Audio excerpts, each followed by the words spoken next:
I casi di positività nella comunità senegalese a Cosenza sono 16, aumenta il numero dei tamponi: su 42 analizzati dall'ASP di Cosenza, 41 sono negativi.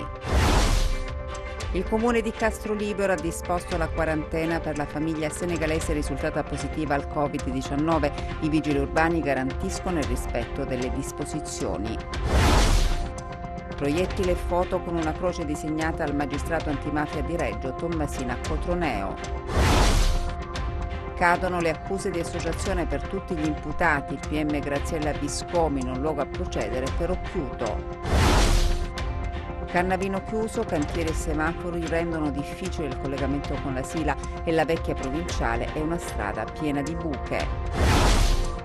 Impresa del Cosenza che vince con il Pordenone e continua a sperare nella salvezza. Il Crotone pareggia con la Salernitana e vede la Serie A. Buonasera dalla redazione del TG10. Dunque in primo piano la situazione dei contagi a Cosenza. I casi di positività nella comunità senegalese sono 16, aumenta però il numero dei tamponi. Su 42 analizzati dall'ASP di Cosenza, 41 sono risultati negativi. Il focolaio di Cosenza è in continua evoluzione. I casi di positività nella comunità senegalese sono saliti a 16. Alla bimba di 4 anni intercettata in ospedale sono seguiti gli 8 casi registrati in famiglia nelle ore successive. I 6 emersi tra Orto Matera di Castrolibero e Cosenza nella giornata di ieri e l'ultimo in ordine di tempo, scoperto ancora a Cosenza tra i 55 tamponi effettuati nelle ultime ore e quasi completamente esaminati. Abbiamo un altro caso. Ma questo comunque non ci deve far drammatizzare, perché comunque siamo in grado di contenere il focolaio così come stiamo facendo. È un'evoluzione del nostro intervento che prevede un allargamento di questi tamponi già a partire da domani sui contatti che sono avvenuti con questi soggetti, con questi cittadini di Cosenza. Il Dipartimento di Prevenzione dell'ASP si muove tra le difficoltà riguardanti la ricostruzione della catena dei contatti e le resistenze di alcuni soggetti che rifiutano di sottoporsi al tampone o sono restii a separarsi dai familiari risultati positivi. Alcuni casi riguardano cittadini che sono resistenti a fare il tampone oppure si lamentano del fatto che in un nucleo familiare positivi e negativi non possono starci e quindi qualcuno di loro si lamenta del fatto di voler andare via.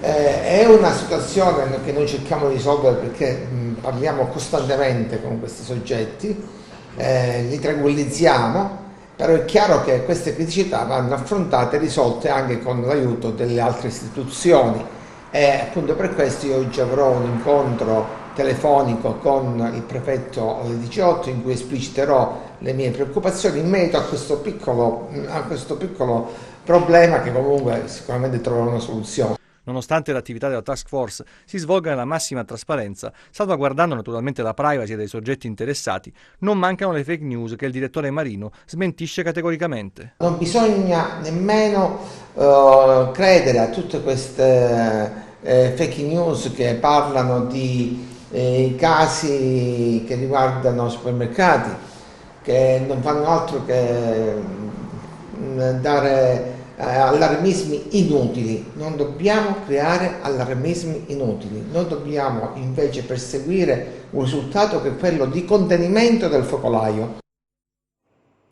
In isolamento domiciliare i 5 casi riscontrati a Castrolibero, la cittadina non è più Covid-free. Il sindaco ha emanato un'ordinanza e ha rassicurato i cittadini, ma chiede maggiore comunicazione tra le istituzioni.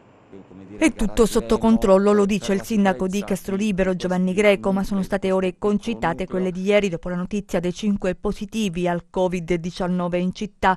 Prima la comunicazione verbale da parte dell'ASP, poi quella ufficiale e il primo cittadino non nasconde la preoccupazione. In questo momento queste 5 persone sono in sicurezza. Quindi l'episodio è circoscritto, non vi è assolutamente un allarme che possa indurci a chiudere, come è stato detto, Castrolibero verrà blindata. Io mi auguro che questo rimanga un episodio appunto estemporaneo, circoscritto, che non ci siano conseguenze.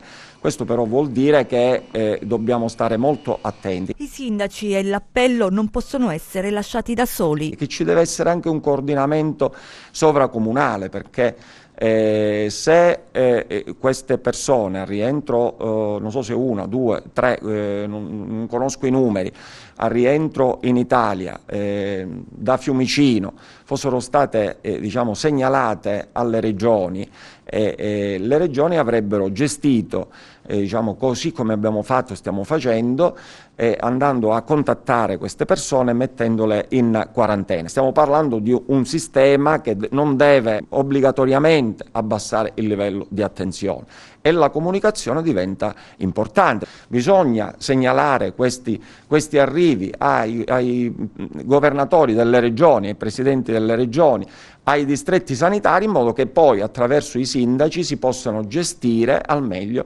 questi casi. Ma c'è da preoccuparsi per questo nuovo focolaio? Lo abbiamo chiesto al professor Raffaele Bruno, direttore di malattie infettive del Policlinico San Matteo di Pavia. Mentre prosegue l'attività di screening e il lavoro della task force dell'ASP di Cosenza, c'è apprensione dopo i contagi registrati nella città dei Bruzzi e nel suo hinterland. Ma questo focolaio deve preoccuparci? Sul piano teorico no, affinché vengono prese tutte quelle misure atte ad arginare l'infezione. Queste sono cose con cui dovremo convivere, perché la cronaca è piena di focolai che si accendono in tutta Italia. È chiaro che l'importante è spegnerli sul nascere, questa è la mission principale. Queste persone che arrivano devono essere monitorate e sorvegliate. Insomma. E oggi sulla cronaca che nel Lazio un lavoratore è andato a lavorare con la febbre per 2 giorni senza dire niente. Insomma, questi sono sicuramente comportamenti poco responsabili che minano ovviamente la possibilità, cioè quello che abbiamo raggiunto, nel senso che ovviamente rischia di infettare tante persone e quindi si depaupera tutto il vantaggio che abbiamo avuto col lockdown. In serata il sindaco di Fagnano Castello ha comunicato che un uomo residente in Lombardia, tornato a Fagnano per le ferie, è risultato positivo al test sierologico proprio per il Covid-19. Lunedì mattina, fa sapere sempre il sindaco, sarà eseguito il tampone sull'uomo e anche su un'altra persona che ha viaggiato con lui. Entrambi in questo momento sono in isolamento domiciliare. Il sindaco ha immediatamente attivato la rete per individuare le persone che hanno avuto contatti con l'uomo rientrato dalla Lombardia, accertando che lo stesso martedì scorso dalle 20 alle 21 ha partecipato ad una partita di calcetto nell'impianto sportivo Parco Collodi. Ovviamente il sindaco invita tutte le persone presenti a quella partita a rimanere in isolamento domiciliare a scopo precauzionale fino a quando non si conoscerà l'esito appunto dei tamponi che, lo ripetiamo, verranno effettuati lunedì. E adesso il consueto bollettino della Regione. 7 nuovi casi positivi al coronavirus nelle ultime 24 ore in Calabria. A pesare è il focolaio di Cosenza. 6 sono infatti i casi riconducibili alla comunità senegalese, mentre si registra un nuovo contagio a Catanzaro rilevato dall'attività di screening per chi rientra in Calabria. I dati sono contenuti nel consueto bollettino della Regione. Nel dettaglio, in Calabria ad oggi sono stati effettuati 107.621 tamponi. Le persone risultate positive al coronavirus sono 1.238, 7 in più, come dicevamo, rispetto a ieri. Quelle negative sono invece 106.412.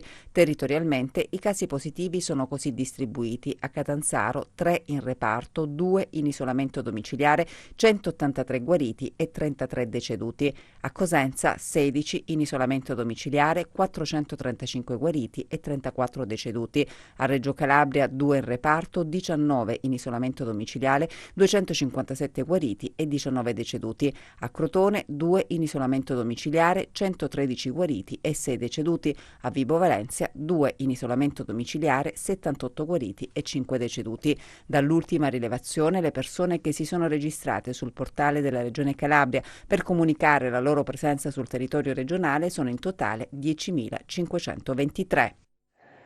Minacce al giudice antimafia Tommasina Cotroneo a Reggio Calabria, indaga la procura. Mi sento serena, ha detto il magistrato che ha ricevuto la solidarietà del procuratore della città dello Stretto Giovanni Bombardieri. Un proiettile di fucile già esploso è stato trovato nell'androne del palazzo in cui abita a Reggio Calabria il giudice Tommasina Cotroneo, capo della sezione GIP GUP della città dello Stretto. Di lato al proiettile ignoti hanno lasciato anche una fotografia del giudice con una croce disegnata. Sulle minacce sta indagando la procura di Catanzaro, competente sui procedimenti in cui sono parte offesa i magistrati reggini. Solidarietà al giudice Cotroneo è stata espressa dal procuratore della Repubblica di Reggio Giovanni Bombardieri.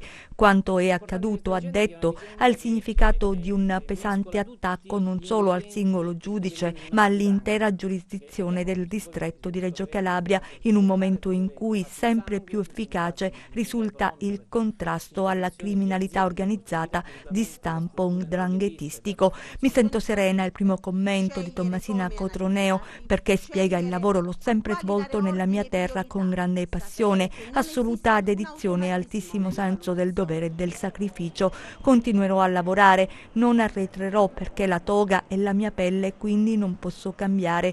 Chiaro, conclude, che ci sono turbamenti, ma sono i turbamenti dell'immediatezza. Tommasina Cotroneo nelle settimane scorse, su richiesta della direzione distrettuale antimafia, ha firmato l'ordinanza di custodia cautelare in carcere per numerosi esponenti della cosca De Stefano coinvolti nell'operazione Malefic.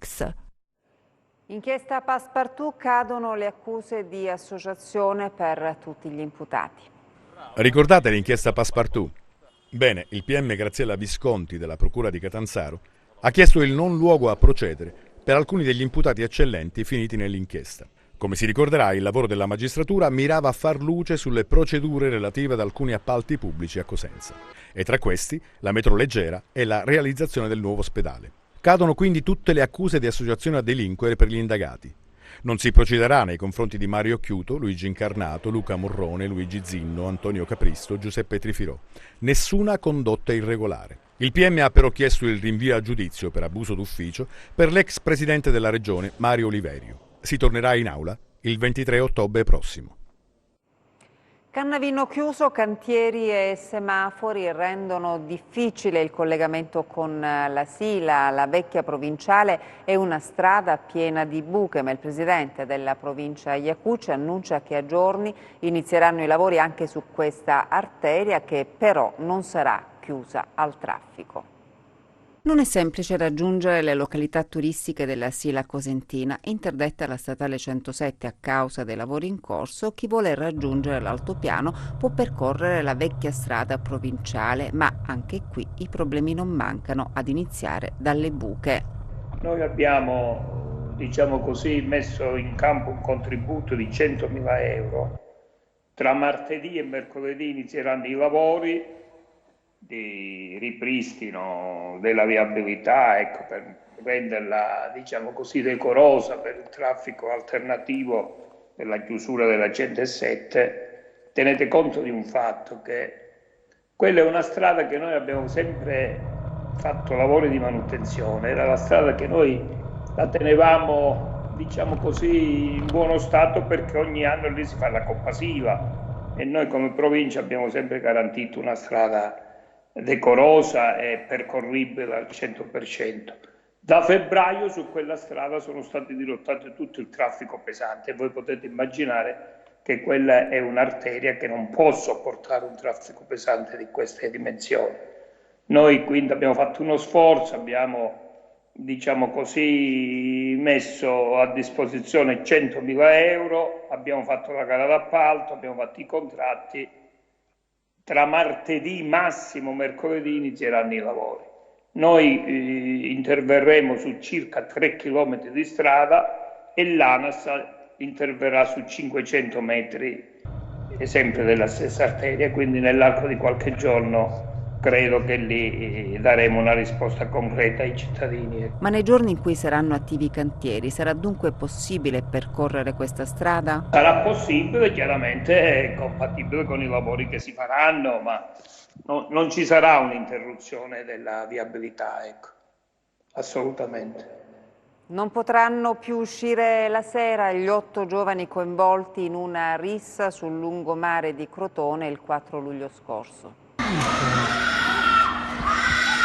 Eccole le immagini della violenta rissa sul lungomare di Crotone in un sabato sera d'estate, lo scorso 4 luglio. Solo l'intervento della polizia ha scongiurato il peggio. Gli agenti della squadra volante hanno identificato e denunciato 10 persone in ospedale. 8 di loro non potranno più uscire la sera. La misura cautelare dalle 20 alle 6 del mattino. I giovani tra i 18 e i 25 anni sono indagati per il reato di rissa aggravata, pugni, schiaffi, aggressione scaturita da futili motivi, una serata da dimenticare finita al pronto soccorso della città pitagorica, dove i ragazzi coinvolti hanno riportato lesioni guaribili tra i 5 e i 15 giorni.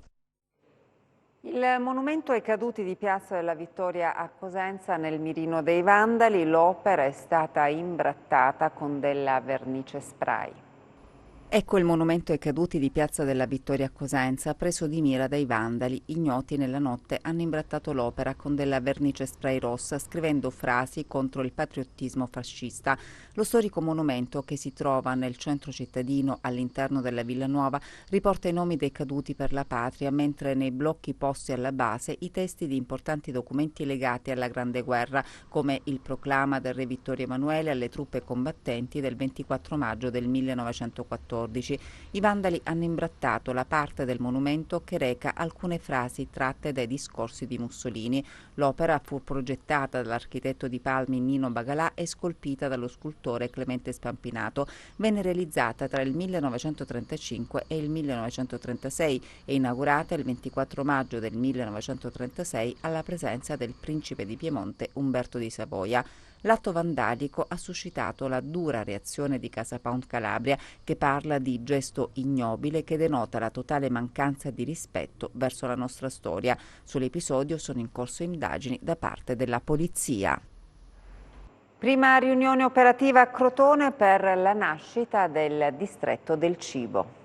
Valorizzare i prodotti del territorio, le eccellenze agroalimentari è l'obiettivo del costituendo distretto del cibo nel Crotonese. Il primo incontro ha visto la partecipazione delle associazioni di categoria, operatori del settore agricolo, del turismo, della ristorazione e le istituzioni che di fatto appoggiano il progetto. La possibilità di creare una rete di distribuzione all'interno del territorio, ma anche una rete di promozione e la costituzione di un'offerta turistica che si amplia attraverso i distretti del cibo, io credo che possa essere un obiettivo dei prossimi anni. C'è una legge nazionale, come Regione Calabria stiamo per emanare una delibera di giunta regionale di adeguamento, decideremo se adeguare gli attuali strumenti a nostra disposizione, che sono le leggi sui distretti agroalimentari e sui distretti rurali, e poi andremo a caccia anche di sostegno e di finanziamenti per cercare di costruire un ulteriore dato sull'offerta turistica, puntando sulle nostre eccellenze e sulla nostra qualità.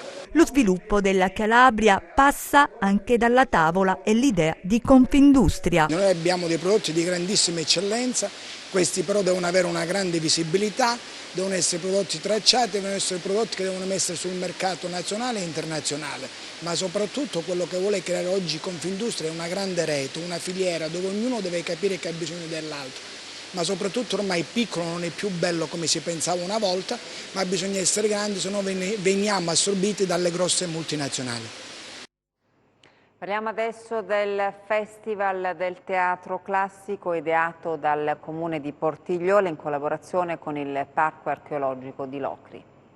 Si parte domenica 19 luglio con l'ultima notte di Elena, protagonista una strepitosa Elisabetta Pozzi diretta da Andrea Chiodi. Inizio in grande stile dunque per il Festival del Teatro Classico tra mito e storia, ideato dal Comune di Portigliola in collaborazione con il Parco Archeologico di Locri e l'Associazione Cultura e Territorio. Il teatro sarà protagonista nel magnifico scenario del Teatro Greco-Romano di Locri e Pizzefiri.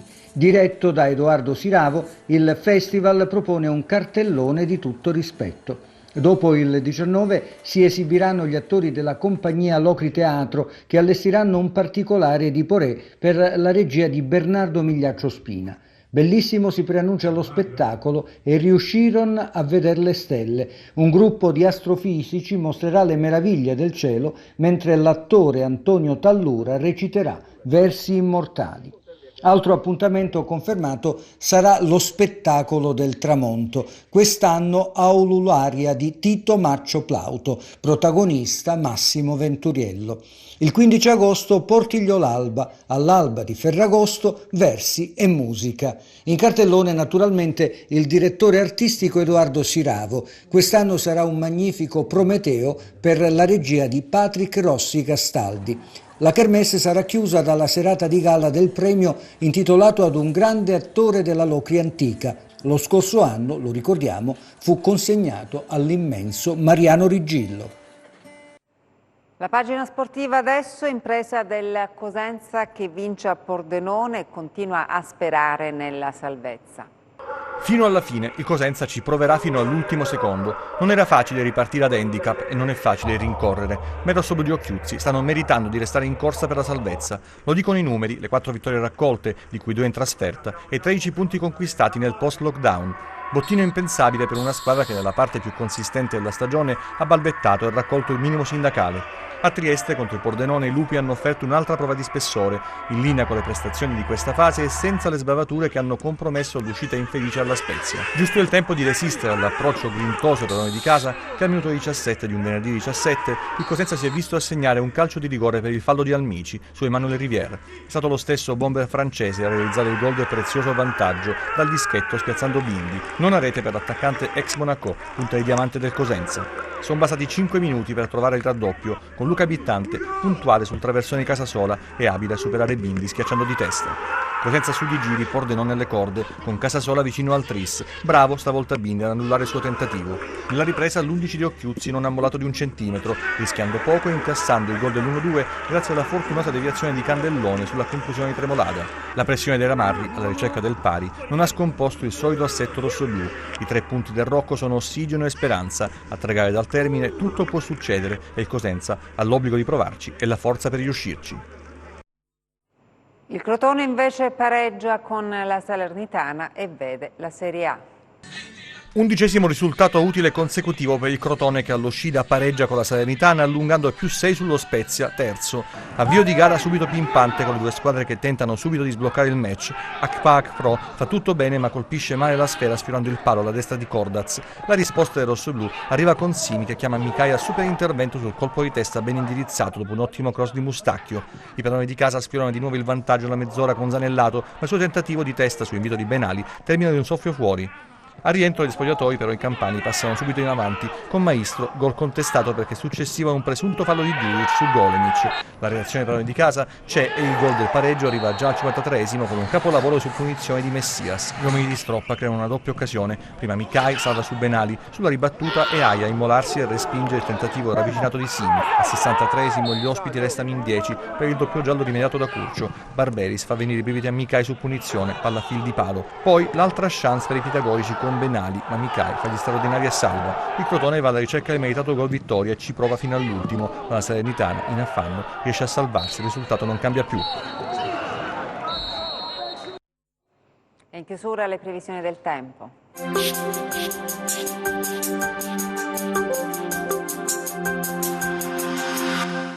Ci aspetta un weekend caratterizzato da tempo a tratti instabile, specie sulle zone montane.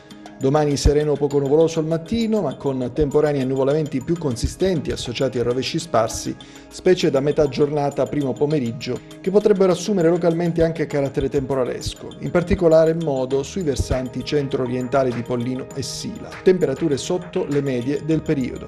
Passiamo al comportamento di mari e venti, domani mari calmi o poco mossi con brezze deboli ovunque. Per essere sempre aggiornati sull'evoluzione delle condizioni meteo vi rimando oltre al nostro sito www.meteoincalabria.com anche alla nostra pagina Facebook Meteo in Calabria. è tutto, grazie per l'attenzione e buon proseguimento di serata.